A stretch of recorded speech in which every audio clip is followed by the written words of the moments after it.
അപ്പോൾ ഒന്ന് നമുക്ക് ചെറിയൊരു ഷോപ്പിംഗ് ആയാലോ? അതും പറഞ്ഞിട്ട് ഞങ്ങൾ ആ ചാവക്കാട് ഒന്ന് പോയതാണ് കേട്ടാ. അപ്പോൾ 1-2 ചുരിദാറൊക്കെ എടുത്തു. പിന്നെ ഒന്നും നോക്കിയൊന്നുമില്ല. ആ കടയിൽ ആകെ തിരക്കും ബഹളമൊക്കെ ആയതുകൊണ്ട് ഞങ്ങൾ വേഗം ഇറങ്ങിയിട്ടാ. അങ്ങനെ ഇറങ്ങി കഴിഞ്ഞപ്പോഴാണ് ഉണ്ണിയൂട്ടന് പിന്നെ പുറത്ത് പോയി കഴിഞ്ഞാൽ വേഗം വിശക്കും. അപ്പോൾ പിന്നെ എനിക്ക് വിശക്കുന്നുണ്ട് എന്ന് പറഞ്ഞു ഉണ്ണിയൂട്ടൻ. അപ്പോൾ ഞങ്ങൾ വിചാരിച്ചു ചെറുതായിട്ട് വല്ല സ്നാക്സ് എന്തെങ്കിലും കഴിക്കാമെന്ന് വിചാരിച്ചു. അങ്ങനെ ഒരു കോഫി ഷോപ്പിൽ കയറി ഞങ്ങൾ. അങ്ങനെ സ്നാക്സൊക്കെ കഴിച്ചിരിക്കുന്ന നേരത്താണ് നമ്മുടെ അമ്മിനുട്ടീനെ ഇതാ 2-3 ചേച്ചിമാരും ഉണ്ണികളൊക്കെ കൂടി കൊഞ്ചിക്കുന്നുണ്ട് കേട്ടാ. ആൾക്ക് അവരെ കണ്ടപ്പോഴൊക്കെ നല്ല സന്തോഷമായിട്ടാ.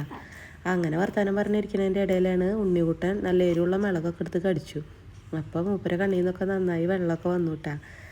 അപ്പം ഞാനിങ്ങനെ കഴിക്കണതൊക്കെ നോക്കിയിരിക്കുകയാണ് കേട്ടോ അമ്മിനു. അയ്യോ എനിക്കൊന്നും തരാണ്ട് എന്താ ഈ അമ്മ ഇങ്ങനെ കഴിക്കണതെന്ന് നോക്കിയിട്ട് ഇരിക്കുകയാണ് അമ്മിനുട്ടിട്ടാ. അങ്ങനെ ഞങ്ങൾ ചെറുതായിട്ട് സ്നാക്സും ജ്യൂസും ഒക്കെ കഴിച്ചിട്ട് വേഗം ഇറങ്ങി. വേഗം ഇറങ്ങാൻ കാരണം എന്താ വെച്ചാൽ ഞങ്ങൾക്ക് എല്ലാവർക്കും അതെ വയ്യാണ്ടായി, കോൾഡും ഒരു സുഖമില്ലായിരുന്നു. അപ്പോൾ പിന്നെ ഞങ്ങൾ വിചാരിച്ചു വേഗം വീട്ടിലേക്ക് പോകാമെന്ന്. അങ്ങനെ കറക്കൊക്കെ വേഗം തന്നെ അവസാനിപ്പിച്ചിട്ട് ഞങ്ങൾ വീട്ടിലേക്ക് പോകാൻ നോക്കുകയാണ് കേട്ടാ. അങ്ങനെ വേഗം വീട്ടിൽ പോന്നു.